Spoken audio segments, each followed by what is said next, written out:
Hello, everybody. Welcome to the Honey Podcast. Today we are joined with Jordan, Katarina, Jess, and myself, Sarah. And today we're going to talk about fetal alcohol syndrome.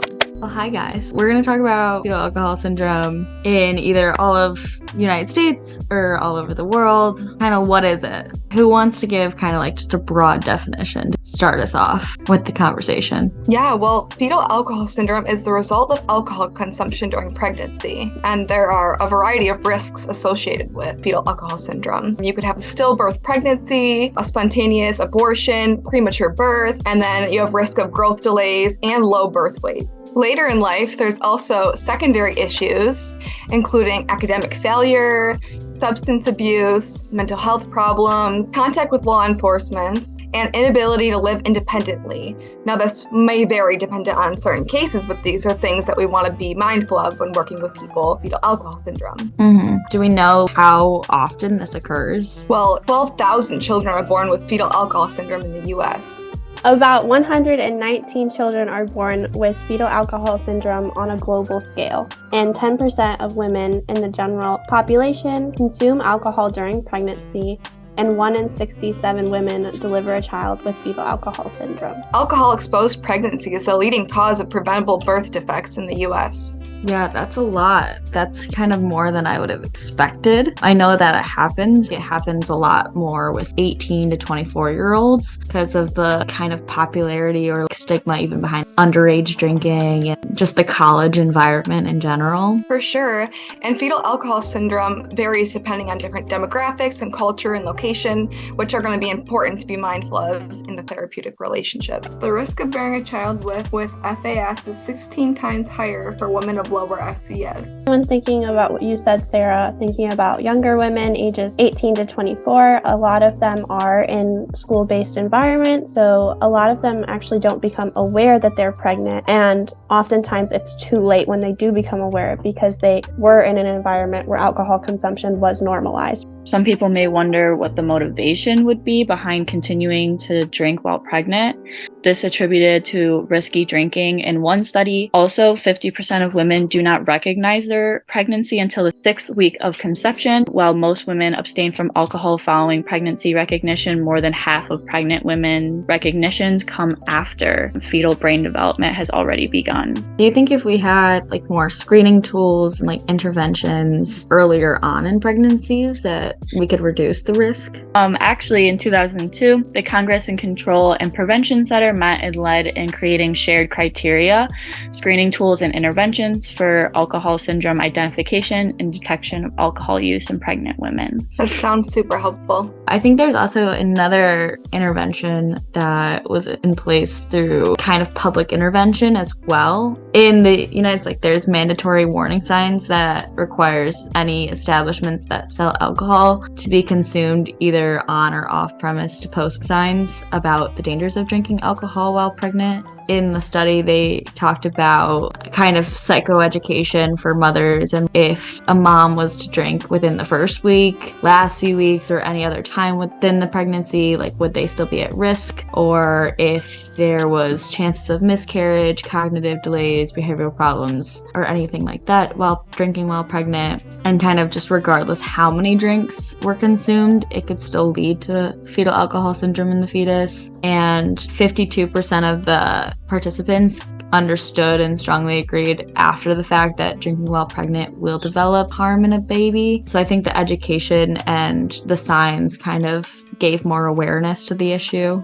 Well, on the topic of awareness, are you guys interested in talking about stigmas associated with fetal alcohol syndrome, both on the child and the mother? I know it seems as though there's a lot of harsh judgment around, mothers of children with fetal alcohol syndrome, that they're deserving of that harsh judgment and are bad or neglectful and abusive parents. And there's a bunch of different stigmas that are associated with the specific disorder that I think is worth talking about. I feel like a lot of the beliefs around mothers drinking during pregnancy are super simplified, especially because a lot of times it comes with substance use dependency, substance use disorders, and they're kind of put in a spot where they're personally responsible for their consequences instead of seeing it maybe like a different light, such as also having mental illnesses or substance use disorders that that would come along with it.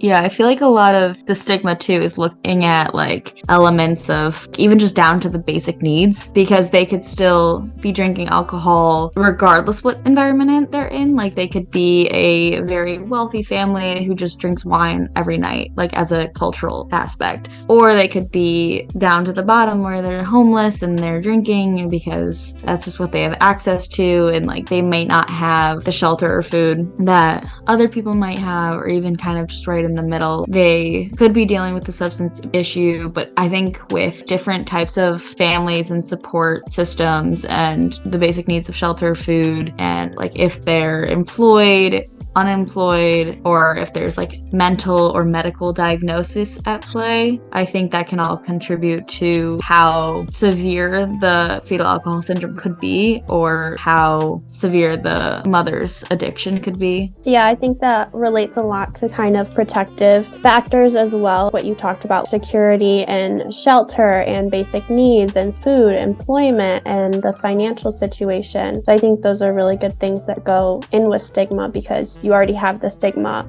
of maybe being homeless or being unemployed, and then you have the pressure of being a young mom and being like, oh, how am I going to provide? And then you also don't have the coping skills or maybe the access to care, like you said. And so there's just a lot of added stress that are put on mothers who are dealing with substance abuse. Yeah, and on the topic of stress and, additional things that are going on in the lives of these individuals, there's also commonly seen comorbidity with other mental health diagnoses such as depression, anxiety, bipolar disorder, schizophrenia, post-traumatic stress. There's, a long list of things that are also associated or can be associated with substance use, and those are other factors that might be taking place with these individuals as well. In addition to mental health diagnoses, there's also, medical diagnoses. A few examples are cancer, HIV, heart damage, reproductive issues, so to be mindful of. Yeah, I would agree. A lot of issues can be caused by substance abuse to the mother or the child. And I think with the child, it's both medical and mental, as they're born with it, unforeseen consequence, because they don't really know what's going on or how to deal with these issues as they were just born into it. There's a lot that goes into the effects on the child. A lot of attention has been brought to kind of the academic life that has been a little bit more difficult for children struggling with FASD, such as learning disabilities, attention deficit disorders, conduct disorders, risk of mood, anxiety, conduct and attachment disorders through alcoholic exposure that persist into their adulthood. And actually about 50 to 80% of children exposed to alcohol in the womb exhibit ADHD diagnostic criteria, according to one study that was done in 2013. Also, the additional stresses on a child suffering from FAS. They have stresses on their social life. They often display difficulty with emotional regulation. There are deficits in recognizing facial emotions in their peers, which play a crucial role in their ability to be effectively socially functioning. It's associated with less accurate interpretation of negative and neutral mental states. However, at the age of 17, some children no longer perform poorly, and there's hope that they can developmentally catch up instead of a lifelong deficiency, but that also has a lot to do with early intervention, and that also is a lot related to ADHD. We know that children who suffer with ADHD also have a hard time connecting with peers. And so those are two very conflicting things that can make it difficult for them in their social life growing up. While on the topic of areas that are impacted, I'd love to look at, physical areas as well. And these physical areas can include growth abnormalities, some impairments in the neuroendocrine system, including increased risk of cell abnormalities in the heart, various tissues, bones, kidneys, as well as visual and auditory systems. So these can cause some genetic abnormalities, and in general, these individuals are more likely to experience impaired immunity and increased susceptibility to infection And I worry that for a child in today's society, bullying could be a very big topic. And I think that could do a lot of psychological damage in addition to their psychological problems that they may already be facing. And that could look like acute psychiatric and developmental disorders and even complications within the central nervous system. And adults who have experienced fetal alcohol syndrome will probably have high rates of brain abnormalities throughout development and regulatory management problems. This could lead to comorbidities of like schizophrenia, psychotic disorder, bipolar disorder 1 or 2, anxiety disorders, or like different phobias, panic attacks, and like PTSD, eating disorders, and depressive disorders. Many individuals with this disorder have IQs below 70. So who wants to get us started talking about what counselors in the therapeutic role can do to help people who are suffering from these illnesses? Yeah, well, this is incredibly important for us to be mindful of, especially as our board of counselors that we have here discussing today.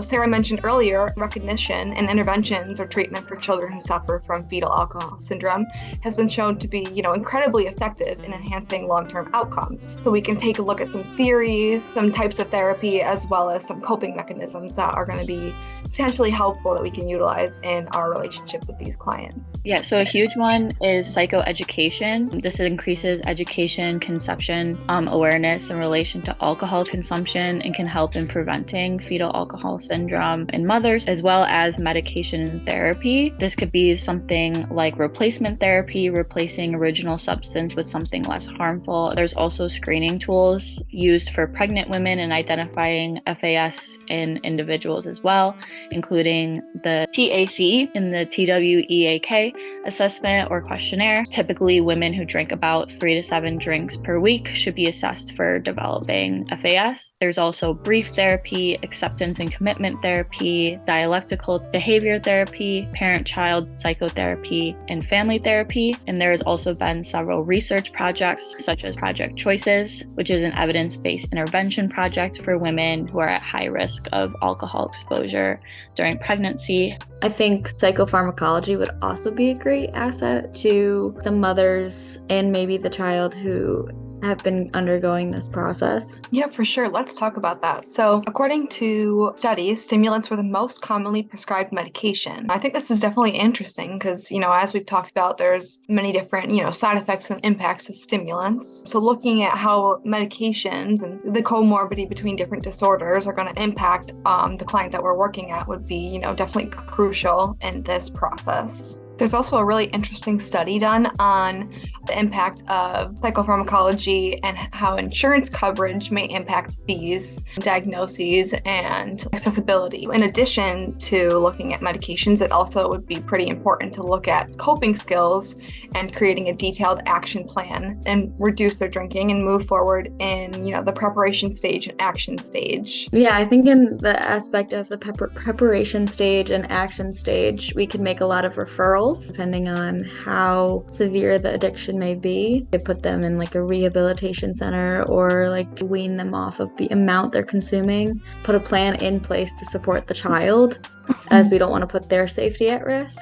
So in therapy and treatment, therapists should work collaboratively with these individuals to foster a safe and overall supportive environment. Yeah, and speaking too, it's important to note that withdrawals from alcohol can be fatal, so making sure that our patients are going to detox programs as necessary so that you can ensure the safety of your patient and also the baby and fetus. Also, methadone programs. Thankfully, in Rochester, we do have a methadone program that we can make referrals to. Pregnant women go to the top of priority in methadone programs. They have to leave the window open for dosing until the pregnant women are reached. It's just really important to be making those referrals and be connecting them with those resources. Yeah, in terms of how we look at treatment with children as well as, parental treatment, incorporating strengths into daily activities showed a reduction in anxiety and improved participation. Providers should consider incorporating strength-based based approaches and an explicit focus on facilitating the development of positive self-identities. Mental health counselor can even utilize finding the individual's unique features and using this as kind of a protective factor. There's also improving the communication skills of youth with FASD, which could translate to a better overall functioning. And lastly, early interventions targeting core neurocognitive deficits have the potential to make more positive effects for development later on in life. And I think it's just important that we keep like the ACA code of ethics in mind as well, as we just want to provide an overall like benefit for the child's well-being and the individual. Like with the alcoholic addiction, we want to create an autonomy of letting them have the right to make their own decisions, but also kind of bringing them to a place where they feel they might be making the better decision. We also want to incorporate non-maleficence, as we don't want to harm them and we don't want them to harm themselves or the child. And we also want to seek justice by providing them access to all the resources in our communities for the child and mother's benefit. Yeah, let's talk more about some of the resources that are available. Well, I know, Katarina, you talked about the methadone program, and I think that's a great option for the mothers who have such severe alcoholic addictions where they need to be weaned off in the hands of medical professionals so that they're not in harm's way and the child's not at any risks. Yeah, Strong Recovery has a great methadone program. Normally do breathalyzers for the first 60 days that you're on the program. They will have access to other healthcare professionals, nurse practitioners. Yeah, and something that's actually really unique to Rochester is Mount Hope Family Center, which has its own clinic for FASD diagnostic and evaluation. It partners with Golisano Children's Hospital that is also kind of related to Strong Hospital within the University of Rochester Medical Center. It serves children and adolescents from infancy to 16 years old with evaluations and neuropsychological assessments, as well as aiding in their treatment plan. They have a family night program, which is a monthly program provided at no cost. They provide presentations. This is a really good resource for with psychoeducation and facilitating social support, socialization, provide a dinner, as well as developmentally appropriate activities for children and teens. Speaking of support, more support options for people in the community are Alcoholics Anonymous. People can find sponsors, can help kind of be a guide. Also Children of Alcoholics, which is another support group, and a variety of rehabilitation settings such as Rochester Rehabilitation, Freedom House, and East House, and there are a variety of corporations. Those are definitely a lot of great support and outreach things that we can refer patients to who are struggling with this. Yeah, I think overall our society has a lot of preconceived notions, a lot of simplified beliefs instead of, looking at each and every case as its own, like things going on, comorbidities. Everybody's coming from different backgrounds. And the fact that we're all human. I mean, I feel like that often gets taken away by those stigmas. And it's just important to remember all those distinct things in the complexity, like Jess and Jordan and Sarah were saying, of people who are suffering from alcohol use disorder, and there's just so many things and pressures that are pressing on them, and being aware of that as clinicians and looking at a person holistically is really important for these people. Great point. Yeah, I think this was a great discussion, guys. Woo!